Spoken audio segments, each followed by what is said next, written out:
मुरबाड पोलिसांनी ट्रान्सफॉर्मरमधील तांब्याच्या तारा चोरणाऱ्या टोळीचा पर्दाफाश करत 7 आरोपींना अटक केली आहे. या कारवाईत एका विधी संघर्षग्रस्त बालकालाही ताब्यात घेण्यात आले.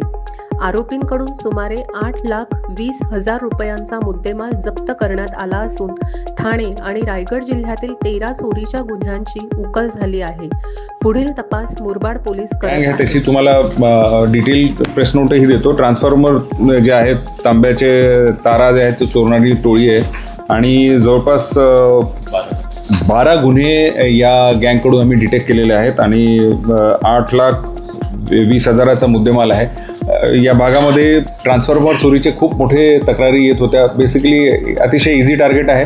ट्रान्सफॉर्मर सेक्लुडेड प्लेसेसमध्ये तिथे कुठलंही प्रोटेक्शन नसतं, काही नसतं. त्यामधले जे तांब्याचे तार आहेत त्या बऱ्यापैकी एक्सपेन्सिव्ह असतात. त्याची डिमांड असल्यामुळे ही गँग कंटिन्युअसली केवळ ठाणे ग्रामीण जिल्ह्यामध्ये नाही परंतु आसपासच्या 2-3 जिल्ह्यामध्ये कार्यरत होती आणि LCBच्या टीमनी त्याचबरोबर मुरबाड यांच्या SDPO मुरबाड आणि पोलीस स्टेशनच्या टीमनी अतिशय चांगलं काम केलं आहे. ती एक गँग डिटेक्ट केलेली आहे. त्याचा हा प्रेस नोट आपल्याला द्यायचा आहे.